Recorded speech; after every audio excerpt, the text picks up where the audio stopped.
अभी आपने पीछे क्या पढ़ा, सिंपल प्रेजेंट टेंस के बारे में और उसके सारे फॉर्म्स पढ़े, पॉजिटिव फॉर्म, नेगेटिव, इंट्रोगेटिव। अब हम प्रेजेंट टेंस का दूसरा पार्ट पढ़ रहे हैं, प्रेजेंट कॉन्टिन्यूअस। प्रेजेंट टेंस में ही ये होता है प्रेजेंट कॉन्टिन्यूअस। ठीक, जो हम बोलते नहीं, जैसे रहा है, वो खेल रहा है, वो पढ़ रहा है, वो लिख रहा है, कर रहा है, जो अभी प्रेजेंट टाइम में कर रहा है, जैसे हम पढ़ा रहे हैं, तो ये प्रेजेंट कॉन्टिन्यूअस टेंस कहलाता है। क्या कहलाता है? Present continuous. ओके, अभी जो पीछे हम लोगों ने पढ़ा था सिंपल प्रेजेंट टेंस के, वही टेंस के हम 3 पार्ट पढ़ चुके हैं, प्रेजेंट, पास्ट, प्रेजेंट, फ्यूचर। इसमें हम सिर्फ प्रेजेंट अभी चला रहे हैं, जिसमें से ये वाला पार्ट हो चुका था। अब प्रेजेंट कॉन्टिन्यूअस बताने जा रहे हैं। ये वाले पार्ट में क्या होता था, सिंपल प्रेजेंट टेंस में या प्रेजेंट इंडेफिनिट, इसके 2 नाम होते हैं। इसमें हमने ये पढ़ा कि इसकी भी 3 फॉर्म होती है, पॉजिटिव, नेगेटिव, इंट्रोगेटिव। ठीक है, इसकी खास बात ये है, इसका हिंदी में क्या मतलब होता है, जो काम आप डेली हैबिचुअल एक्शन में करते हैं, जैसे आप रोज स्कूल जाते हैं, आप खाना खाते हैं, आप पढ़ते हैं, आप लिखते हैं, ठीक है, आप सोते हैं, जगते हैं, जो काम आप ते करते हैं, ताती ते है ना, वो पढ़ती है ना, तो ये सब कहलाता है सिंपल प्रेजेंट टेंस। और जो काम आप अभी कर रहे हैं, पढ़ रहे हैं, खेल रहे हैं, कूद रहे हैं, हंस रहे हैं, रो रहे हैं, नहा रहे हैं, धो रहे हैं, वो सब कॉन्टिन्यूस कहलाता है। तो तातीते वाला सिंपल प्रेजेंट टेंस, इसमें कभी भी कोई भी हेल्पिंग वर्ब नहीं लगता। Is, am, are, was, were, do, does, did, has, have, had, will, would, can, could, shall, should, may, might, out, ought, sorry, कुछ भी नहीं लगता है। ठीक है, कुछ भी नहीं लगता। देखिए, इज, एम, आर कहीं नहीं लगाया गया।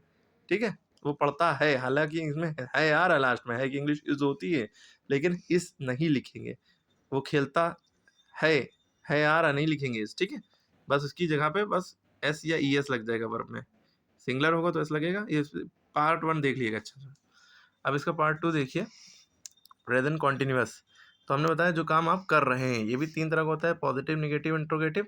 तो अभी हम फोकस यहाँ पे करते हैं, जैसे वो खेल रहा है, तो आप इसको लिखेंगे ही इज प्लेइंग। क्या लिखेंगे आप? He is playing. जैसे वो क्रिकेट खेल रहा है तो ही इज प्लेइंग क्रिकेट। मैं खेल रहा हूँ, कैसे लिखेंगे? I am playing. ठीक, तुम खेल रहे हो तो आप क्या कहेंगे? You are playing. अच्छा, वे खेल रहे हैं, बहुत सारे लोग हैं ना, तो दे, वे खेल रहे हैं ना, वे को इंग्लिश में दे कहते हैं, दे आर प्लेइंग। ठीक, तो आप अभी कुछ नोटिस भी कर रहे होंगे एक चीज, हम खेल रहे हैं तो वी आर प्लेइंग। ठीक है, तो आपने कुछ नोटिस किया इसमें अभी तक के? क्या नोटिस किया? इसमें इस एम आर लगेगा। हाँ, इस एम आर, हाँ, इसमें आपने एक चीज नोटिस की कि इज लगेगा, एम लगेगा और आर लगेगा। और दूसरी चीज क्या नोटिस की इसमें आपने?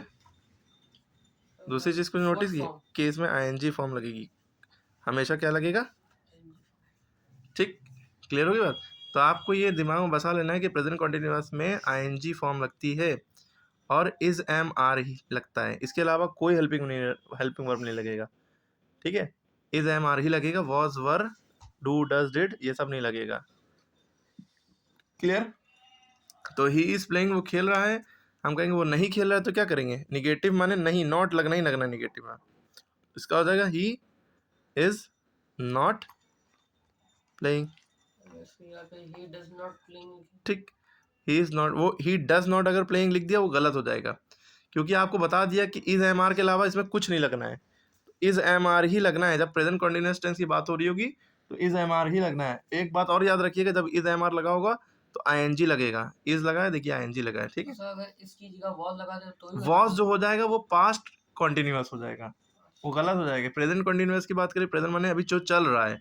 पास्ट कॉन्टिन्यूअस जो चल रहा था, जैसे तुम पढ़ रहे थे। ठीक है, तो वाज या वर तब लगता है। मैं नहीं खेल रहा हूँ तो आई एम नॉट प्लेइंग।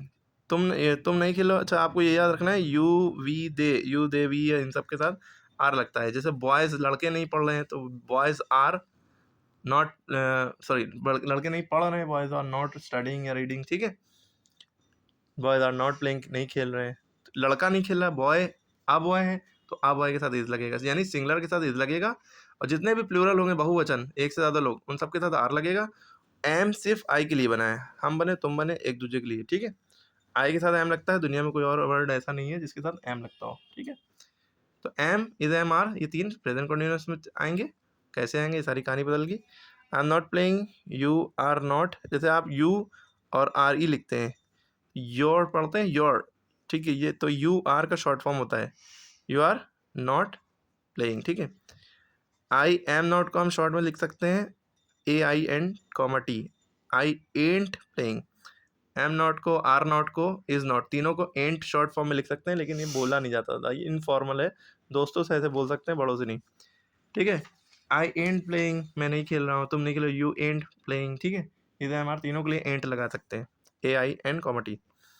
तो दे एंट, ठीक है, दे TH, दे आर नॉट है, तो दे आर नॉट। आर के लिए ए नहीं लगाया, कॉमा लगा दिया, ठीक है, इससे भी लिख सकते हैं, ठीक है, नॉट। और शॉर्ट फॉर्म में नॉट जो है N, T हो जाता है, ठीक है, जैसे इस तरह से N, T, नॉट की शॉर्ट फॉर्म, वी आर, ठीक है, वी आर नॉट प्लेइंग, इसका हो जाएगा। अब इंट्रोगेटिव में क्या होगा, ये जो हेल्पिंग वर्ब है कॉन्टिन्यूअस का, कॉन्टिन्यूअस के हेल्पिंग वर्ब 3 हैं आपके सामने, पहला है इज, दूसरा है एम, तीसरा है आर।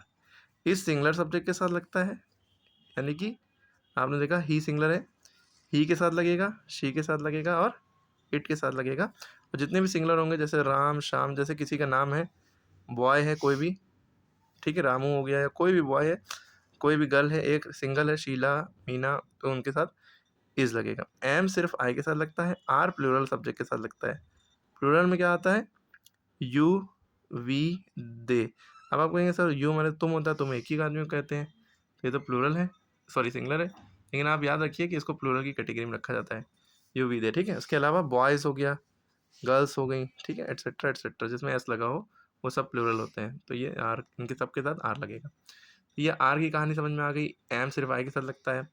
इंट्रोगेटिव की बात ये है कि लास्ट में क्वेश्चन मार्क लगा होगा और इसका हेल्पिंग वर्ब बस पहले आ जाएगा, ही इज़ नॉट प्लेइंग, तो इसका हो जाएगा इज़ ही प्लेइंग, क्या वो खेल रहा है, आखिरी में क्या लग जाएगा, question mark. I am not playing, am I playing, क्या मैं खेल रहा हूँ। तो ये इज़ और एम की इंग्लिश क्या होगी, यहाँ पे क्या हो गई, जैसे इसके इंट्रोगेटिव में डू या डज लगता है, इनके नेगेटिव में डू या डज नॉट लगता है, इन दोनों में से कुछ, इसके अलावा कुछ और नहीं लग सकता सिंपल प्रेजेंट टेंस में, ठीक है। इंट्रोगेटिव में डू या डज की इंग्लिश क्या होती है, इसमें प्रेजेंट फ्यूचर कॉन्टिन्यूअस में इज एम आर की इंग्लिश क्या होती है, क्या मैं खेल रहा हूँ, आर, सो क्या तुम खेल रहे हो, आर यू प्लेइंग, बस ये याद रखिएगा, इसमें ING हमेशा लगता है, और ये क्वेश्चन मार्क ज़रूर लगेगा, नहीं लगाएंगे नंबर कट जाएंगे। ये हो गया आपका फ्यूचर कॉन्टिन्यूअस टेंस खत्म, ठीक है। तो अभी तक आपने प्रेजेंट कॉन्टिन्यूअस पढ़ा, सिंपल प्रेजेंट टेंस पढ़ा और फ्यूचर कॉन्टिन्यूअस पढ़ लिया, ओके। बचा हुआ अब हमें क्या पढ़ना है, देखिए हम ये पढ़ चुके हैं, ये पढ़ चुके हैं, अब प्रेजेंट परफेक्ट नेक्स्ट वीडियो में, ठीक है।